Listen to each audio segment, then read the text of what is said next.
कि क्या सुंदर सा मृग मनोहर चरने आयो रे।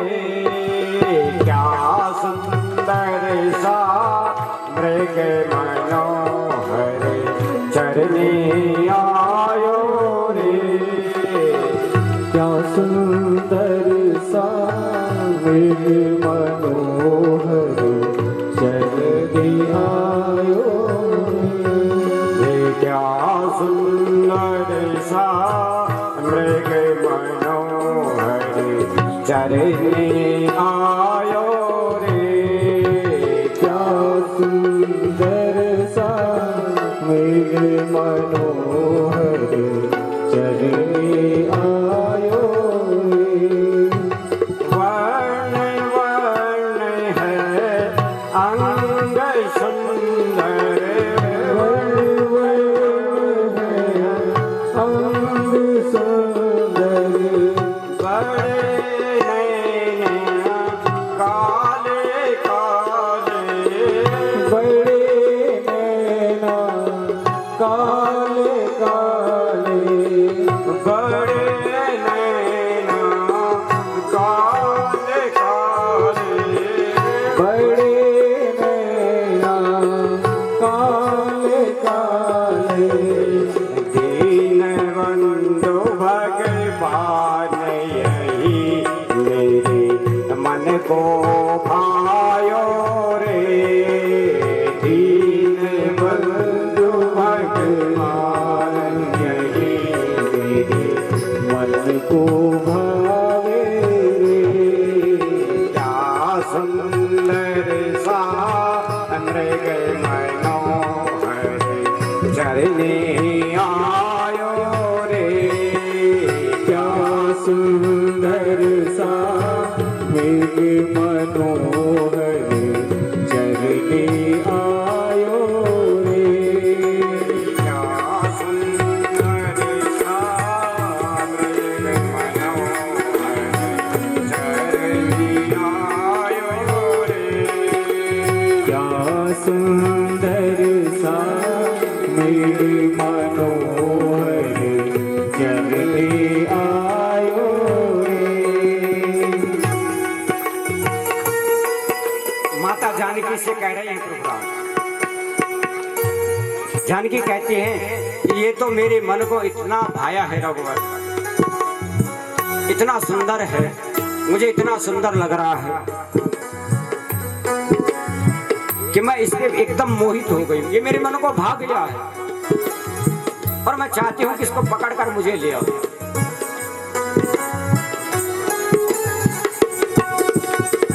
सिया के बचन राम जी जाने, सिया के बचन राम जी जाने। सिया के बचन राम जी जाने। सिया के बचन राम जी जाने। लिया धनुष और बाण मुनि पर तीर चलायो रे। लिया धनुष और बाण मुनि पर तीर चलायो रे। इतना सुंदर मृग मनोहर चरने आयो रे। क्या सुंदर सा मृग मनोहर चरने आयो रे। राम जी ने भी धनुष उठाया, धनुष पे बाण लगाया। अब ये मृग भाग तो आगे रहा है लेकिन देख पीछे रहा है राम जी को। मारीच चाहता है कि जब मुझे राम का बाण लगे तो मेरी दृष्टि राम पे हो, इसलिए आगे नहीं देख रहा, जिधर भागना है उधर नहीं देख रहा है, मुड़ मुड़ के राम को देख रहा है। और राम जी भी धनुष को ताने हुए हैं, एकदम पीछे पीछे भाग रहे हैं।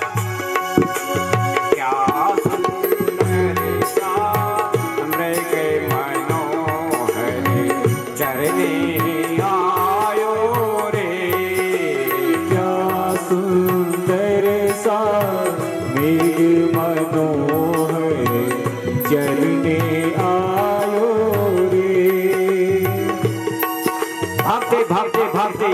आगे काफी दूर ले गया राम जी को। राम जी को लगा कि देखो ये पकड़ने में तो नहीं आएगा, तो राम जी ने बाण मार दिया। और बाण लगते ही ये मारीच हा राम नहीं बोल रहा है, हा लखन कहने लगा, हा सीता कहने लगा, हा लखन मेरी सहायता करो, हा लखन मेरी मदद करो।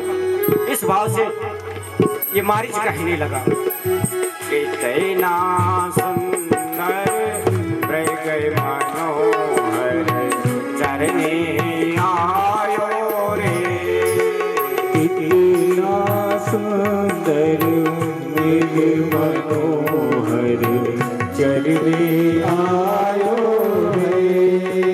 लक्ष्मण कह कर करुण पुकारा, लक्ष्मण कह कर करुण पुकारा, लक्ष्मण कह कर करुण पुकारा, लक्ष्मण कह कर करुण पुकारा। सुन लक्ष्मण का नाम सिया का, दिल घबरायो रे। सुन लक्ष्मण का नाम सिया का, दिल घबरायो रे। इतना सुंदर मृग मनोहर चरने आयो रे। इतना सुंदर मृग मनोहर चरने आयो रे। हाँ लक्ष्मण मेरी सहायता करो, हाँ लक्ष्मण मेरी सहायता करो। ये आवाज माता जानकी के कानों में पड़ी और माता जानकी घबरा गई और कहा, लक्ष्मण लगता है तुम्हारे भैया किसी कष्ट में है, किसी संकट में है। तुमने सत्य कह दिया था भैया, लगता है कोई छल था। अब तुम्हें अपने भैया की रक्षा के लिए जाना चाहिए, उनकी सहायता के लिए जाना चाहिए। लखन बोला, माता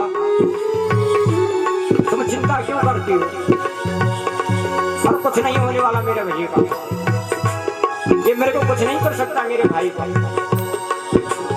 इतना सुंदर मृग मनोहर चरने आयो रे, इतना सुंदर मृग मनोहर चरने आयो रे।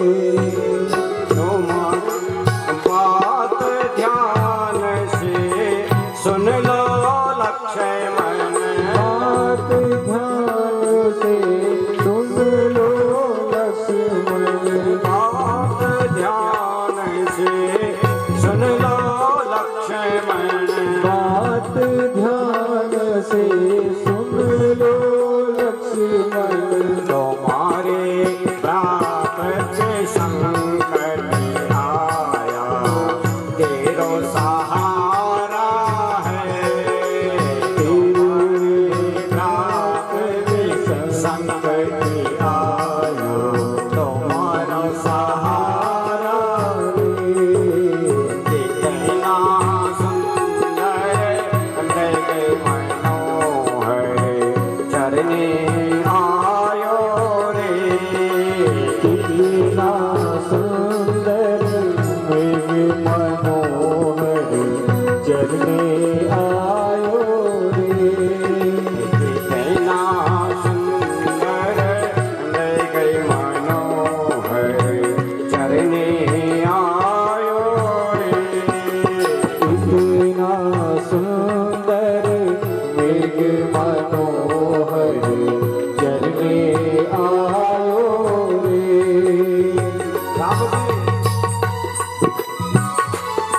हा लखन जब ये मारीच कहने लगा, माता जानकी कह रही है कि लखन जाओ,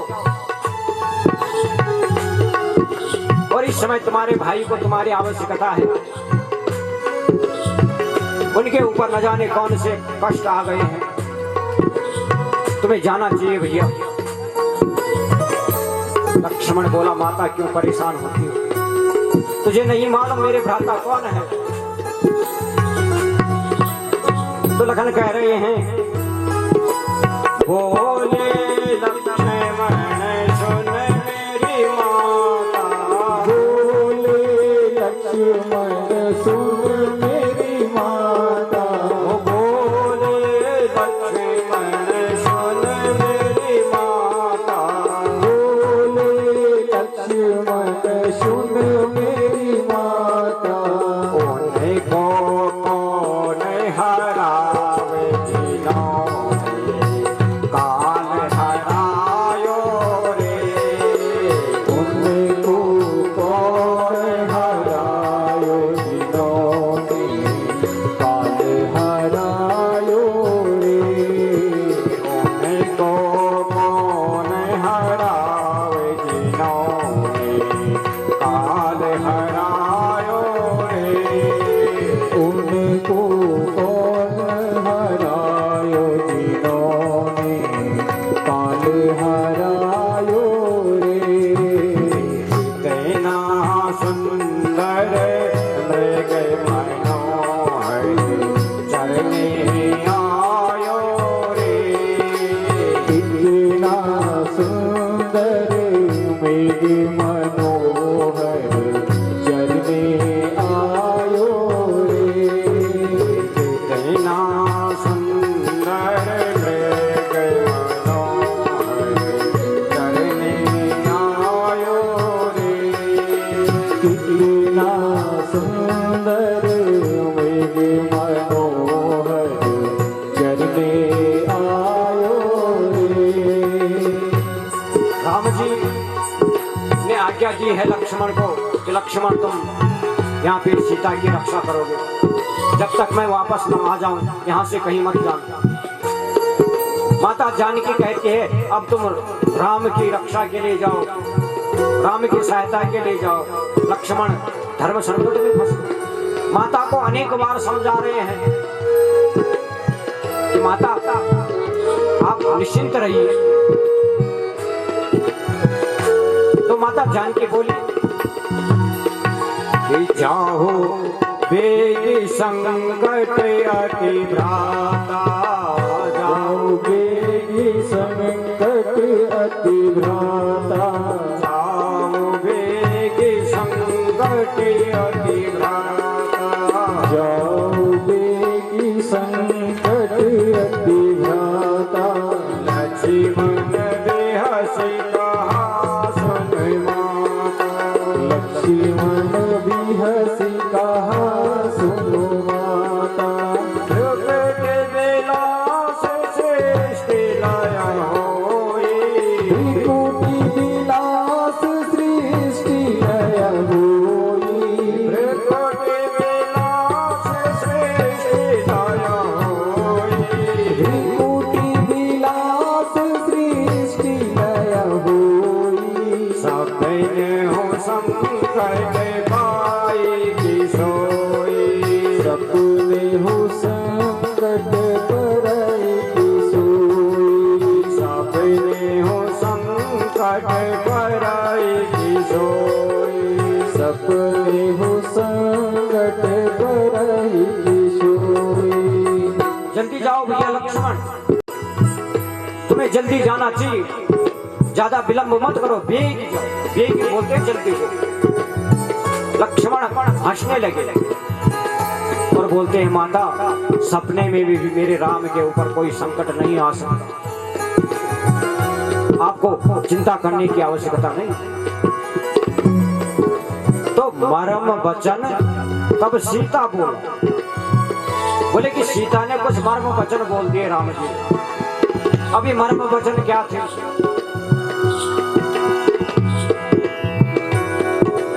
अब किसी ने पूछा है ना, कहा ये मर्म वचन क्या बोला होगा सीता ने लक्ष्मण को? तो देखो सीता तो माता है, बड़ी है लक्ष्मण से, और लखन लाल छोटे हैं और थोड़ा डांट फटकार दिया होगा, तो इसमें मर्म वचन की क्या बात?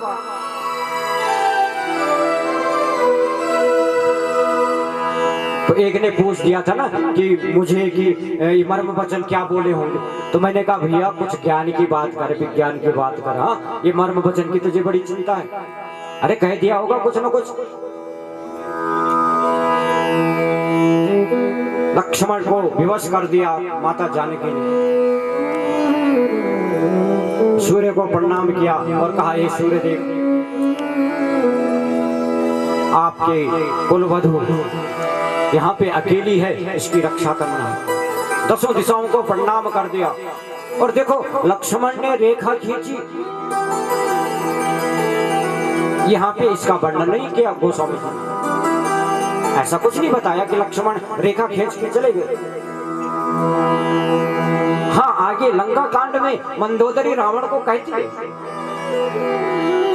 जब समझाती है ना, तो कहती है कि एक लक्ष्मण की रेखा तो तुमसे पार नहीं हुई, तुम राम की सेना के साथ युद्ध करने जा रहे हो, राम से युद्ध करोगे। वहां पे तो ये बात आई है, लेकिन यहाँ पे नहीं है कि लक्ष्मण रेखा खींच के गए। लेकिन जब मंदोदरी कह रही है कि तुमसे लक्ष्मण की रेखा नहीं खींची गई, तो इसका मतलब लखन ने रेखा खींची होगी। सारे देवताओं का आवाहन करके रेखा खींची और माता को आज्ञा दी कि माता इस लाइन के पार मत आना, कह करके राम जी की सहायता के लिए गए हैं। और इधर तभी 110 शीश स्वान की नाई, इत उत चितई चला बड़ी आई। स्वान बोलते हैं कुत्ते को, और जैसे कुत्ता जूठे बर्तनों पे मुंह मारता रहता है,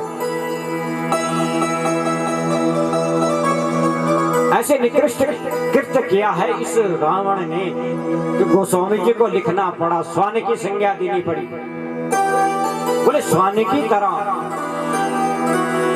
वेश बदल करके ये रावण आया है, सन्यासियों का सन्यासी बन के आया। भिक्षाम देहि माता भिक्षाम देहि। माता जानकी को लगा कि कोई संत महात्मा भिक्षा लेने आया है, और मेरा कर्तव्य है कि मेरे द्वार से कोई खाली न जाए।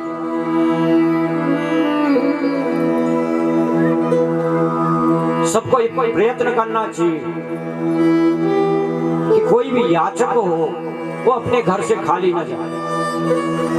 ये प्रयत्न करो, उसको कुछ ना कुछ दान दो। कभी कभी होता है ना, कुछ लोग दिखेगा कि जन कोई याचकान रंगे द्वार ढके चल नहीं,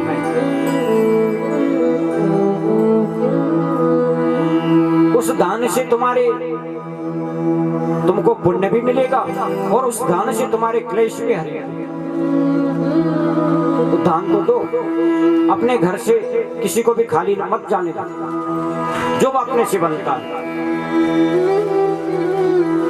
माता को लगा कि देखो मेरे पति वहां संकट में है, यहाँ पे अगर मैं महात्मा जी को भिक्षा दूंगी तो इस पुण्य से मेरे पति की रक्षा हो जाएगी। माता जानकी ने कंदमूल फल आदि रखे। रावण जैसे ही आगे को आने लगा ना, जो लक्ष्मण रेखा थी ना, उसको पार नहीं कर पाए।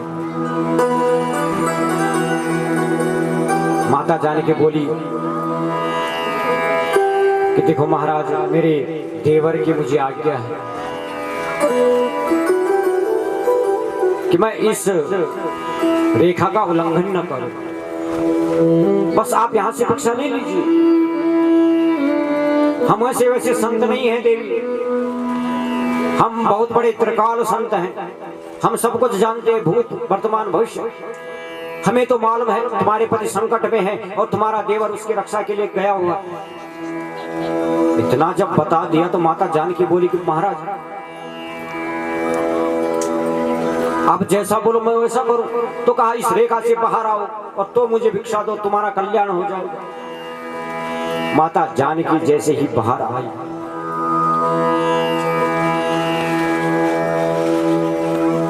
संत के भेष में, ऋषि के भेष में ये रावण माता जानकी के हाथ पकड़ा और अपने भेष में। माता जानकी बोली तो कौन है और छोड़ दे मेरा हाथ, तूने मेरे साथ छल किया है। कहा मैं लंका का राजा रावण और तुम इतनी सुंदर सुशील सुकुमारी और इन वनवासियों के लिए अपना जीवन व्यर्थ में बर्बाद कर रही हो। लंका में मैं तुझे अपनी पटरानी बनाऊंगा, लंका की शान बढ़ाएगी तू। माता जानकी छटपटाने लगी और कहा रे तू मेरे राघव को आने दे, प्रतीक्षा कर। और रावण तेरा जैसा कायर तो कोई नहीं है। मैंने तेरा नाम सुना था कि रावण बहुत बड़ा विद्वान है, लेकिन आज जान गई हूं कि तेरे जैसा कायर कोई नहीं जो एक अकेली स्त्री का हरण करता है। माता अनेक प्रकार से समझाने लगी। अब देखो यहाँ पे एक बात और है, रावण जो था ना सब चीजें ठीक था, लेकिन इसकी जो दृष्टि थी वो ठीक नहीं। एक बार कुबेर की पुत्र वधू रंभा, उसका हाथ पकड़ दिया था इसने मंदिर में। तो रंभा को बड़ा क्रोध आया और कहा आप मेरे पिता तुल्य हैं और मेरा हाथ पकड़ते हो, आपको शर्म नहीं आती? मैं तुम्हें श्राप देती हूँ कि आज के बाद किसी स्त्री की इच्छा के बिना तुमने किसी पर स्त्री पे हाथ भी लगाया तो तुम्हारे सिर के 100 टुकड़े हो जाएंगे। श्राप था रावण। और माता जानकी का हाथ पकड़ा है माता जानकी की इच्छा के बगैर, तो रावण के सिर के 100 टुकड़े क्यों नहीं हुए? 100 टुकड़े हो जाने चाहिए। तो देखो रावण ने माता जानकी को दृष्टि से नहीं पकड़ा, को दृष्टि से माता जानकी का हाथ नहीं पकड़ा।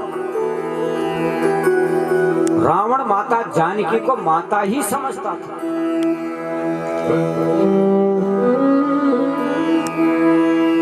रावण ने माता जानकी को कभी नहीं कहा तुम मेरी पटरानी बन जाओ। रावण ने माता जानकी को सिर्फ ये कहा है कि एक बार मेरी ओर देख ले। क्यों कहा? कि एक बार मुझे देख लो बस। माता जानकी की दृष्टि में जो है ना इतनी शक्ति थी। आगे जब एक गिद्धराज जो है ना गरुड़ जी आए बीच में, और गरुड़ जी ने माता जानकी की रक्षा के लिए रावण से युद्ध किया था। और जब युद्ध करते करते करते रावण को ये लगा कि ये गिद्धराज जो है बड़ा शक्तिशाली होता जा रहा है, तो उसके पक्षी की कमजोरी है उसके पंख, पक्षी के पंख काट दो खत्म। तो रावण ने उसके पंख काट दिए थे, और जैसे उसके पंख काटे थे माता जानकी की दृष्टि गरुड़ पे पड़ गई, पक्षी पे, गिद्ध पे। और राम जी से जब गिद्धराज मिले, बताया कि रावण ने माता जानकी का हरण कर दिया, मेरी ये दशा कर दी। तो बोले ये गिद्धराज की जब मुक्ति हुई ना, तो ये साक्षात भगवान का रूप बन करके भगवान के धाम को गया था। भगवान का रूप रखा था इस गिद्ध ने और भगवान के धाम को गया।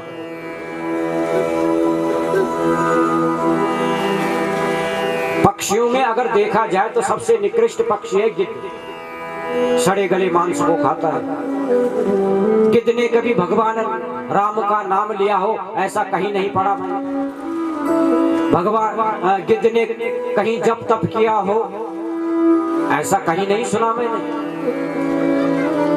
गिद्ध ने कोई सत्कर्म किया हो ऐसा कहीं नहीं, किसी संतों से नहीं।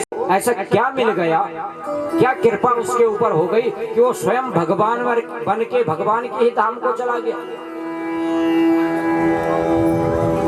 क्योंकि जब रावण ने जटायु के पंख काटे थे उस समय माता सीता की कृपा दृष्टि इसके ऊपर पड़ गई, और माता जानकी की कृपा दृष्टि जिसके ऊपर पड़ जाती है बोले उसकी मुक्ति नहीं, वो साक्षात परमात्मा ही बन जाता, परमात्मा स्वरूप ही बन जाता है। इसीलिए रावण चाहता था कि जानकी की कृपा दृष्टि एक बार मेरे ऊपर पड़ जाए, एक बार बिलो कहीं पन मोरा, कहते हैं, कहता है रावण, एक बार मेरी ओर देख ले।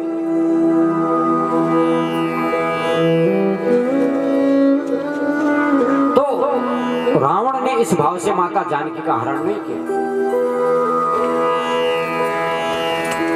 रथ में बिठाया और चलने लगा। अब गिद्धराज पक्षी तो पहले मिल चुके हैं जटायु जी महाराज। रावण को रोका, अरे दुष्ट तो ऐसा क्यों कर रहा, बेटी सीता मेरे होते हुए ये तेरा हरण नहीं कर सकता, तू मेरी बेटी है। युद्ध करने लगे रावण से, अपने चोंच पंजे से रावण को घायल कर दिया। और गोस्वामी जी लिखते हैं कि 3 बार रावण को मूर्छा आ गई थी, ऐसा ही तो हुआ था। और रावण को जब लगा कि बड़ा बलवान है तो गिद्ध इस पक्षी के गरुड़ के पंख काट जटायु। इधर लखनलाल जो है राम जी से मिले, राम जी ने कहा तुम आप क्यों आए लखन, का क्षमा करना, माता जानकी ने जिद की, कुछ अनुचित वचन मुझे कह दिए सो मुझे यहाँ आना पड़ा। तो राम जी बोले ये तो अच्छी बात नहीं, ये सोने का मृग नहीं था भैया, तुमने सही कह दिया था, ये वही दुष्ट मारीच था जिसको मैंने ताड़का वंशी लंका में फेंक दिया था, और यही कपट रूप में मृग बन के आया था और हमें छल दिया। और मुझे पूर्ण विश्वास है कि अब जानकी हमें नहीं मिलेगी, हमारे साथ छल हो गया है। इसलिए जाहु बेगी संकट अति भ्राता, जाहु बेगी संकट अति भ्राता, लगता है बहुत संकट आने वाला है, इसलिए जल्दी चलो। लक्ष्मण भी राम भी आए हैं, और जैसे पंचवटी में आए तो पंचवटी में कुटिया खाली, सीता सीता सीता राम जी कह रहे हैं, कुटिया में देख रहे हैं खाली, इधर उधर देख रहे हैं खाली, आवाज दे रहे हैं कहाँ है जानकी तू, कहाँ है जानकी तू, हमारे साथ मजाक कर रही है, कहीं छुपी है क्या, बाहर निकलो, हम बहुत विकल हो रहे हैं, हम बहुत व्याकुल हो रहे हैं, हमें बहुत भय हो रहा है। कहा लक्ष्मण हमारे साथ छल हो गया है, अवश्य ही किसी निशाचर ने जानकी का हरण कर लिया या जानकी को मार।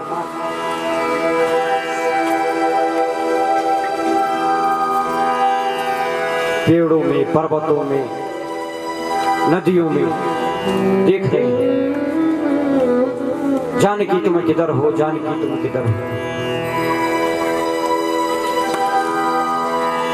बड़े व्याकुल होने लगे राम। लक्ष्मण बोले भ्राता ऐसे व्याकुल होने से क्या होता है, हम प्रयत्न करेंगे माता जानकी को ढूंढेंगे। अब राम जी तो इतना व्याकुल हो रहे हैं, इतना पागल हो गए हैं कि उनको तो ये मालूम ही नहीं कि पेड़ कभी बोलता नहीं, पक्षी बोलेंगे उनकी भाषा हमारी समझ में आते नहीं, पर्वत कभी बोलते नहीं, लेकिन पूछ रहे हैं कि हे खग मृग हे मधुकर श्रयनी, तुम देखी सीता मृग नयनी। पक्षियों के पास जा रहे भाग भाग करके, अरे तुमने मेरी जानकी को देखा क्या, तुमने मेरी सीता को देखा क्या। पक्षियों के पास जैसे जाते पक्षी उड़ जाते, मृगों के पास जाते कह रहे तुमने मेरी जानकी को देखा क्या? जैसे मृगों के पास जाते ये मृग भाग जाते।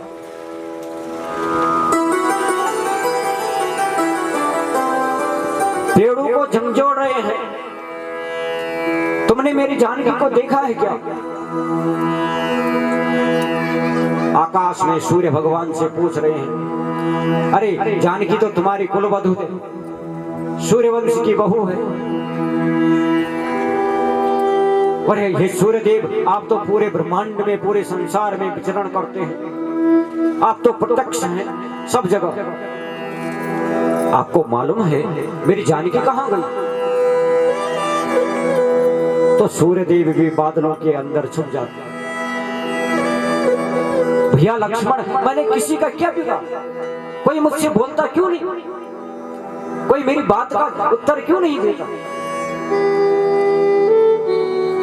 रोते रोते राम कभी नीचे जमीन पे गिरते, लक्ष्मण उठाते, सांत्वना देते, फिर आगे चलते। और आगे मरा गीधपति देखा,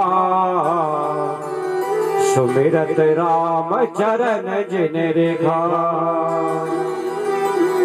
नाथ दशानन यह गत कीनी,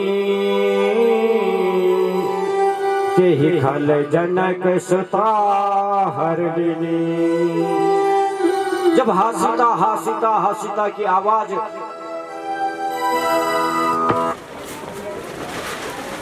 दिया है, और माता कौशल्या ने भी मुझसे वचन लिया है कि मैं तुझे वन जाने से नहीं रोकती, लेकिन जैसे तुम तीनों एक साथ जा रहे हो तो तुम तीनों एक साथ ही मुझे अयोध्या में दिखने चाहिए, अन्यथा अयोध्या मत आना।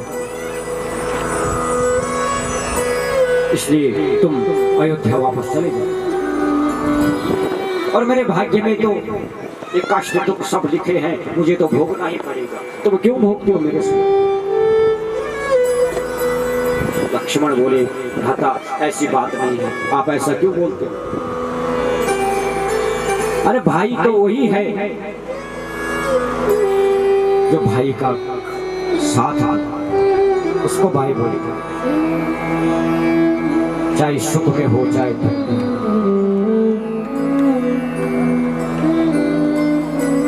भैया तार आदेश भ्राता,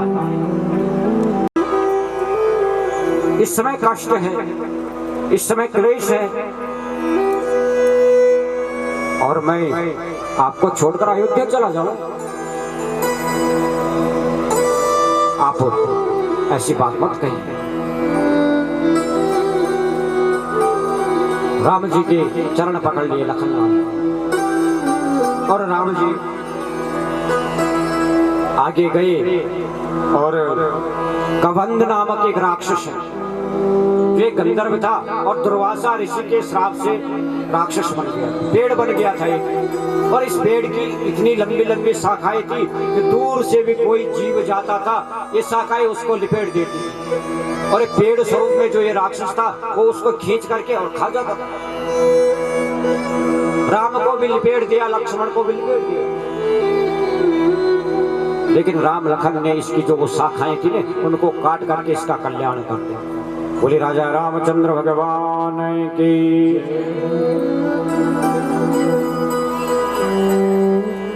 और चलते चलते अब राम जी आ गए हैं माता सबरी के यहाँ।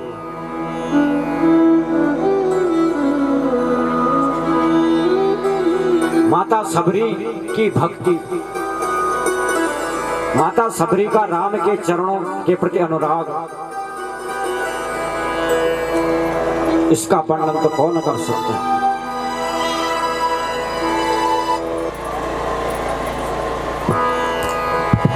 इसका वर्णन कोई नहीं कर सकता। सबरी माता जो है ना वो परम राम भक्त और जीवन पर्यंत केवल राम की प्रतीक्षा में, क्योंकि इनके गुरु ने कहा है, गुरु जी की सेवा करती थी ये सबरी, और गुरु जी की सेवा करते करते गुरु जी जब अंत समय में आ गए तो कहा, गुरु जी अब मेरा क्या होगा? तो कहा, बेटा तू घबरा मत, राम जी एक दिन तेरी ही कुटिया में आएंगे, तेरी झोपड़ी में आएंगे, तो यहीं पे राम की प्रतीक्षा करना। तो गुरु के वचन का पालन करते हुए, गुरु के वचन पे विश्वास करते हुए कि मेरे गुरु ने कहा है राम तेरे पास आएंगे, पूर्ण विश्वास। देखो भगवान मिलेंगे हमें कब? भगवान के दर्शन हमें कब होंगे? कब भगवान हमारे घर आएंगे? हमारे जीवन में एक तो पूर्ण विश्वास जब तक न हो, और दूसरा धैर्य, धीरज न हो। जहां धीरज भी है, विश्वास भी है, वहां राम जी स्वयं भी आते हैं। प्रेम से कहिए जय श्री राम।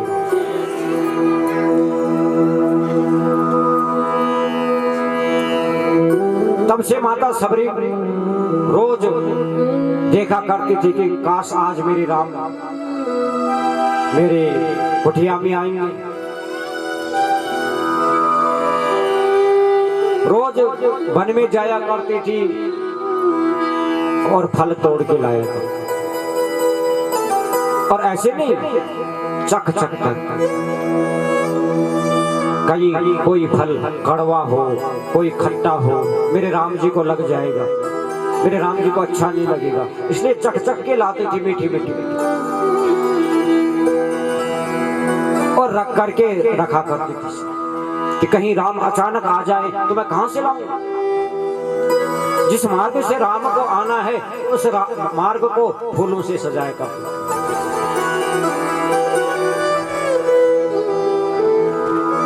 और सुबह से लेकर शाम तक बैठा करती थी, एकटक उस मार्ग को देखा करती थी जिधर से राम को आना था। और शाम तक जब राम नहीं आते तो निराश नहीं होती थी, मन में ये सोचती थी कि आज नहीं तो कल, कल तो अवश्य आएंगे। देखो हम अपने लिए तो ना प्रत्येक कार्य को करते हैं, अपने लिए, अपने जीवन में, अपने सांसारिक जीवन में जितने भी हम काम करते हैं ये सब अपने स्वार्थ के लिए तो करते हैं, भगवान के लिए तो कोई करता ही नहीं। लेकिन सबरी माता अपने लिए नहीं, जो भी काम करती है मेरे राम के लिए करती है। और जो सच्चे मन से राम के लिए काम करे, बोले एक न एक दिन राम जी को तो वहां आना ही पड़ता। इसलिए ये नित्य नियम था माता सबरी, आज मेरे राम को अवश्य आना पड़ेगा। फिर आज का दिन प्रतीक्षा में बीत गया, फिर कल आज तो मेरे राम अवश्य आएंगे। और ऐसे ऐसे करते करते युगों बीत गए। लेकिन आज एक कौवा है ना, वो माता सबरी की झोपड़ी में काव काव करने लगा। और कौवे का बोलने का प्रतीक है किसी मेहमान का आना, किसी अतिथि का आना। बात छो ना जब कौन बस हमारे घर नजदीक हम कभी कभी बात है कि आज कोई मेहमान कोई अतिथि ऐसा बोलते हैं। तो आज ये कौवा बोल रहा है। माता सबरी उस कौवे के पास गई और कहा, रे तूने मेरे राम को देखा है क्या? क्या आज मेरे राम आएंगे? आज मुझ दासी को दर्शन देंगे क्या राम? तो ये कौवा उठ करके ना ऊपर पेड़ पे बैठ जाए। माता सबरी वहीं जाते। अरे कागा तू तो घूमता रहता है, तुझे मालूम है मेरे राम कहाँ है? लेकिन माता सबरी ने अब देखा, जिस मार्ग को रोज देखती थी, जिस रास्ते को, आज उस रास्ते में दो तपस्वी वेश में महापुरुष तो आ रहे हैं। एक टक दृष्टि पड़ी हुई है। कि चित्रकूट के घाट घाट पर सबरी देखे बाट राम मेरे आ जाओ। चित्रकूट के घाट घाट पर सबरी देखे बाट राम मेरे आ जाओ। ओ चित्रकूट के घाट घाट पर सबरी देखे बाट राम मेरे आ जाओ। चित्रकूट के घाट घाट पर सबरी देखे बाट राम मेरे आ जाओ। राम मेरे आ जाओ, राम मेरे आ जाओ, राम मेरे आ जाओ, राम मेरे आ जाओ, राम मेरे आ जाओ, राम मेरे आ जाओ, राम मेरे आ जाओ, राम मेरे आ जाओ। चित्रकूट के घाट घाट पर सबरी देखे बाट राम मेरे आ जाओ। चित्रकूट के घाट घाट पे सबरी देखे बाट राम मेरे आ जाओ। चित्रकूट के घाट घाट पर सबरी देखे बाट राम मेरे आ जाओ। चित्रकूट के घाट घाट पे सबरी देखे बाट राम मेरे आ जाओ।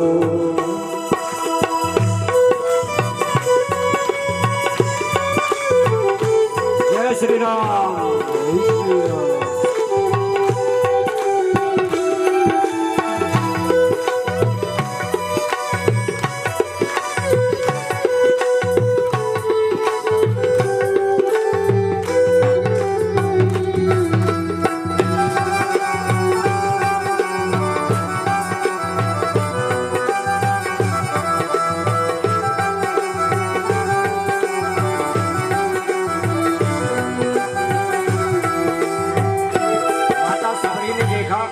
देखो देखो युगल जोड़ी तो आ रही है और मुझे लगता है मेरा राम ही है।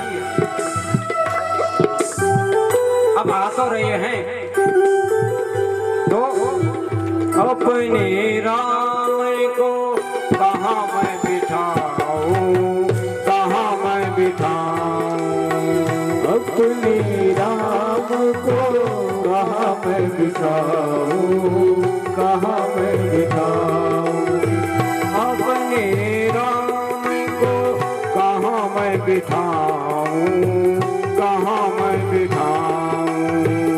अपने राम को कहाँ मैं बिठाऊं, कहाँ मैं बिठाऊं। और टूटी फूटी घाट घाट पर बिछा पुराना टाट राम मेरे आ जाओ।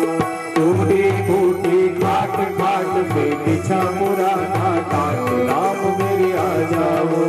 टूटी फूटी घाट घाट पर बिछा पुराना टाट राम मेरे आ जाओ।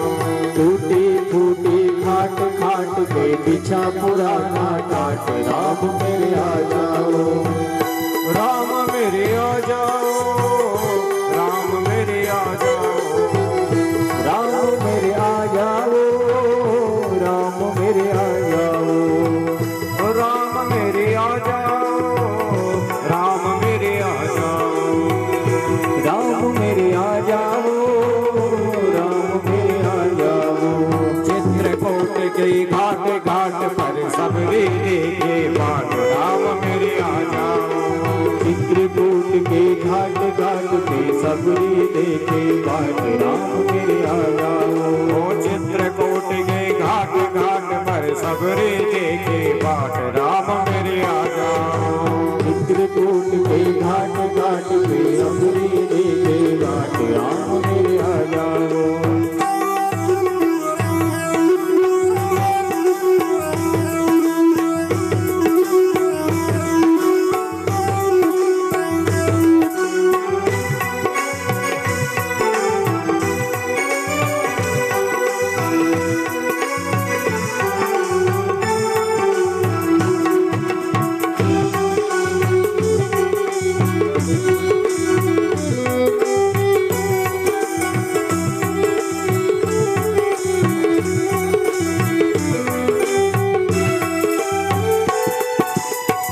अपने राम को क्या मैं खिलाऊं, क्या मैं खिलाऊं।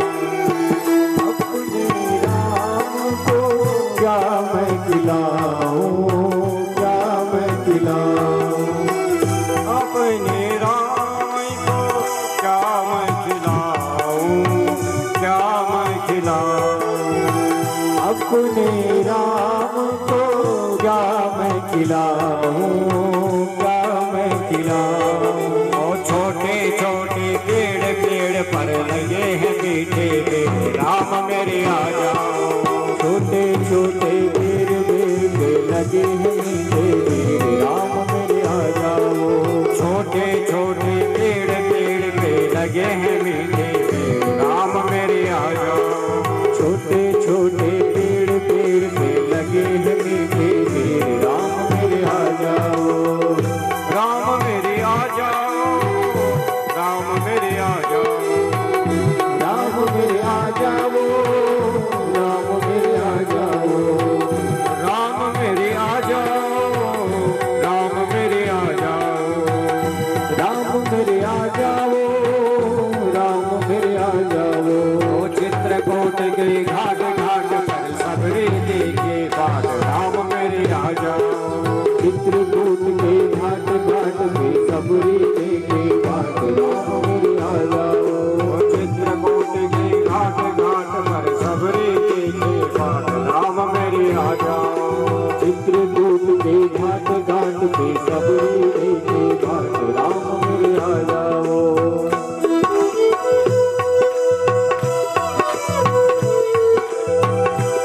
बोले राजा रामचंद्र भगवान की जय हो। सबरी मैया की जय हो।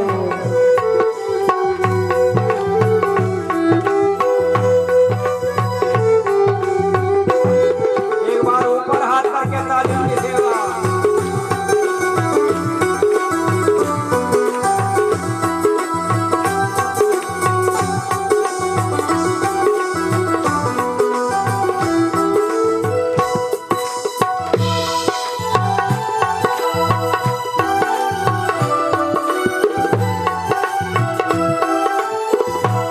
अपने राम को क्या मैं पिलाऊं, क्या मैं पिलाऊं। अपने राम को क्या मैं पिलाऊं, क्या मैं पिलाऊं। अपने राम को क्या मैं पिलाऊं, क्या मैं पिलाऊं। अपने राम को क्या मैं पिलाऊं, क्या मैं पिलाऊं। कपिला गायक दूध दूध में बड़ी मलाई खूब राम मेरे आ जाओ। कपिला गायक दूध दूध में बड़ी मलाई खूब राम मेरे आ जाओ। कपिला गायक दूध दूध में बड़ी मलाई खूब राम मेरे आ जाओ। कपिला गायक दूध दूध में बड़ी मलाई खूब राम मेरे आ जाओ। राम मेरे आ जाओ। राम मेरे आ जाओ। राम मेरे आ जाओ। राम मेरे आ जाओ। राम मेरे आ जाओ। राम मेरे आ जाओ। राम मेरे आ जाओ। राम मेरे आ जाओ। ओ चित्रकूट के घाट घाट के पास राम मेरे आ जाओ। चित्रकूट के घाट घाट पे सबरी लेके घाट राम मेरे आ जाओ। चित्रकूट के घाट घाट पर सबरे देखे बाट राम मेरे आ जाओ। चित्रकूट के घाट घाट पे सबरी लेके घाट राम मेरे आ जाओ।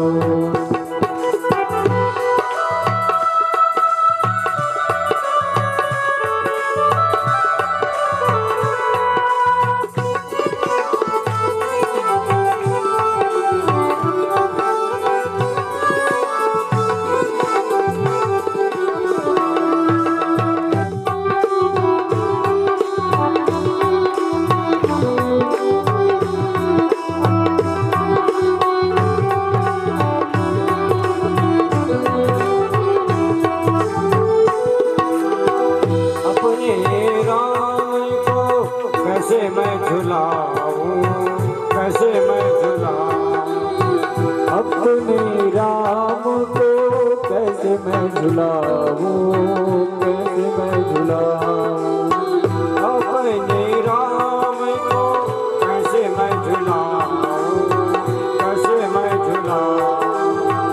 अपने राम को कैसे मैं झुलाऊं, कैसे मैं झुलाऊं। और छोटी डाल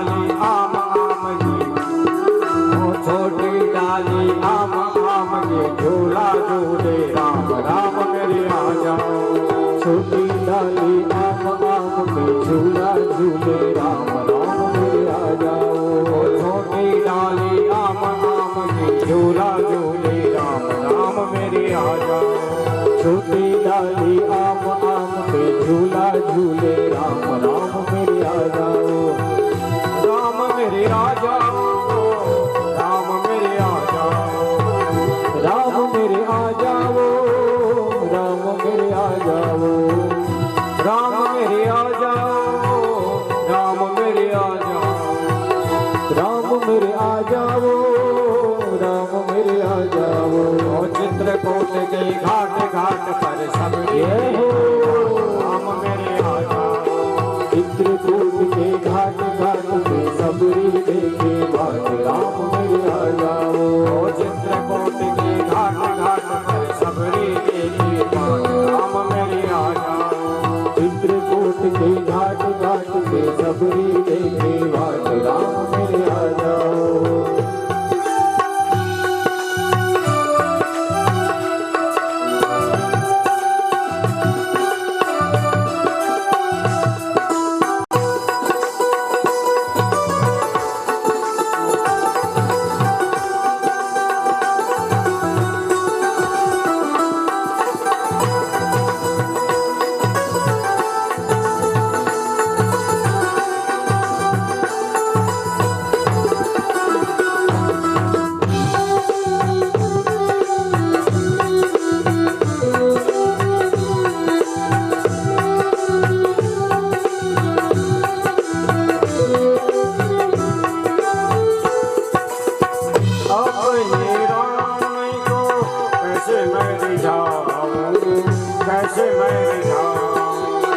अपने राम को कैसे मैं रिझाऊं, कैसे मैं रिझाऊं।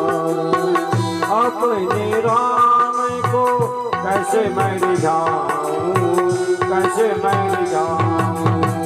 अपने राम को कैसे मैं रिझाऊं, कैसे मैं रिझाऊं। और दीनहीन मुझे जान जान कर देना मुझको जान, राम मेरे आ जाओ। दीनहीन मुझे जान जान के देना मुझको जान, राम मेरे आ जाओ। ओ दीनहीन मुझे जान जान के देना मुझको जान, राम मेरे आ जाओ। दीनहीन मुझे जान जान के देना मुझको जान, राम मेरे आ जाओ। चित्रकूट के घाट घाट पर सबरी देखे बाट, राम मेरे आ जाओ। चित्रकूट के घाट घाट पे सबरी देखे बाट, राम मेरे आ जाओ। राम मेरे आ जाओ, राम मेरे आ जाओ। राम मेरे आ जाओ, राम मेरे आ जाओ। राम मेरे आ जाओ, राम मेरे आ जाओ। राम मेरे आ जाओ, राम मेरे आ जाओ।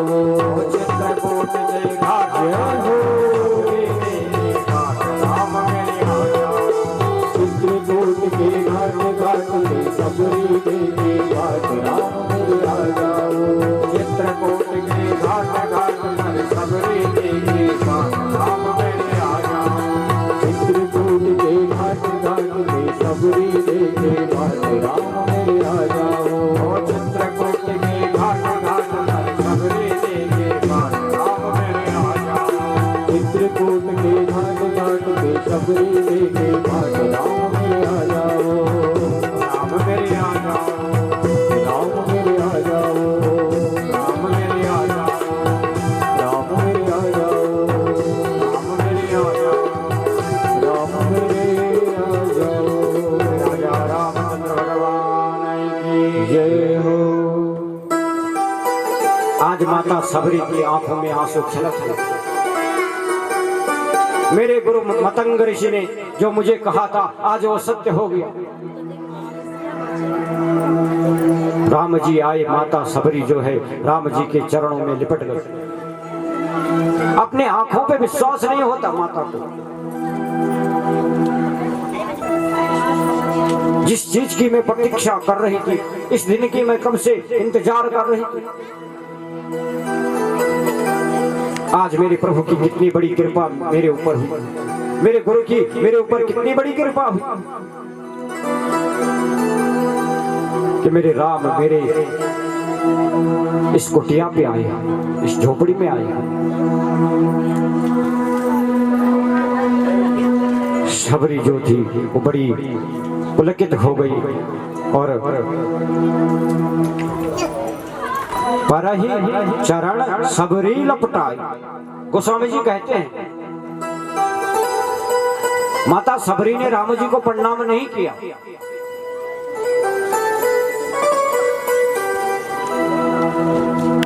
क्यों नहीं किया? प्रणाम तो करना चाहिए था ना। जो जीवन पर्यंत राम के दर्शन के प्यासी है, राम दर्शन की प्रतीक्षा में है, राम के मिलते ही राम की को प्रणाम नहीं किया।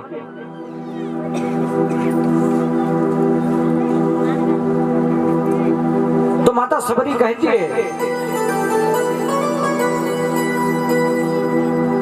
कि तुम गुरु तुम्हें मिले, तुम उसको प्रणाम करो। बड़े बड़े संत अमलात्मा ज्ञानात्मा मनीषी गण तुम्हें मिलते हैं, उसको प्रणाम करो। अपने से बड़े मिलते हैं, उनको प्रणाम करो। लेकिन माता सबरी का भाव है कि अगर राम तुम्हें मिलते हैं तो प्रणाम मत करना, राम जी के चरणों में ही लिपट जाना, राम जी के चरणों को ही अपने पे लपेट देना।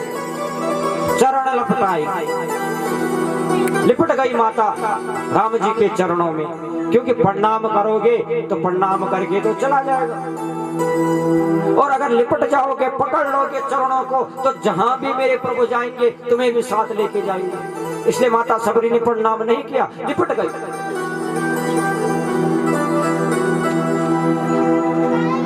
राम जी ने तो हृदय से लगा लिया, और माता सबरी को हृदय से लगाते ही राम जी को यह आभास हुआ कि एक माता अयोध्या में छोड़ के आया है कौशल्या को, दूसरी माता स्वरूपा मिल गई है। जब हृदय से लगाया तो माता की अनुभूति हुई, वो प्रेम मिला, वो सुख मिला। माता सबरी ने सुंदर 2 आसन बिछाए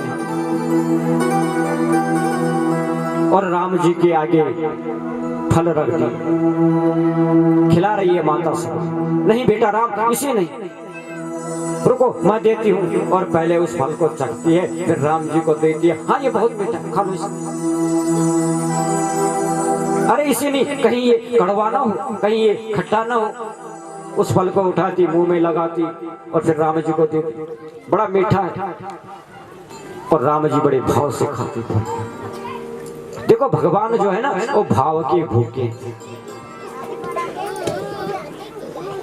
भाव अगर मन में है, भाव अगर हृदय में है, भाव अगर भावनाओं में है, तो भगवान को तुम जो अर्पण कर दो प्रभु स्वीकार कर लेते हैं।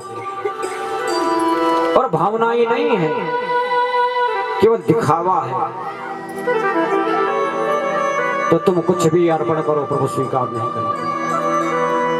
लखनलाल को दिए, अब लक्ष्मण जी के मन में थोड़ी विकृति आ गई। कहा ये भीजली है, हाँ, और इसके जूठे बेर हम खाएं। पीछे फेंकती गई। पूछा, हाँ बहुत मीठे हैं, झूठ बोल दिया। और भक्त के भोग का अपमान अगर भगवान भी करे तो उनको भी भोगना पड़ता है। ऐसा नहीं है, भक्ति में बड़ी शक्ति है, भक्त के वश में भगवान है। और सबरी जैसे भक्त के साथ छल के करके, सबरी जैसे भक्त के साथ झूठ बोलकर साक्षात शेष अवतार लक्ष्मण को भी उसका फल भोगना पड़ा। वही बेर जाकर के हिमालय में संजीवनी बने, और संजीवनी बन करके लक्ष्मण के गले में उतरे, उनके प्राणों की रक्षा की। जिसका इतना अपमान किया था, दवाई बन के आई, औषधि बन के आई। तो भगवान के साथ छल करना भी बुरा, और भक्त के साथ भगवान छल करे तो भी बुरा। माता सबरी पंखा कर रही है। आसन में जब बिठाया तो राम जी को ऐसा लग रहा है कि मानो अपनी मैया कौशल्या की गोदी में बैठा। और जैसे ही फल ले रहे हैं तो एक माँ के हाथ का भोजन छोड़ के आए हैं अयोध्या। उन फलों को खाकर ऐसा अनुभूति होता है कि मानो कौशल्या मैया ही मुझे ये फल खिला रही है।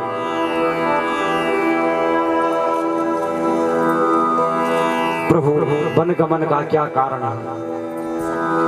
माता ऐसी कुछ बात नहीं, माता कैकेयी के वरदान के अनुसार पिता की आज्ञा को मान करके हम वन आए हैं। और एक दिन हमारी अनुपस्थिति में माता हमारी पत्नी जानकी का हरण हो गया। बस उसको ढूंढते हुए हम इधर आए।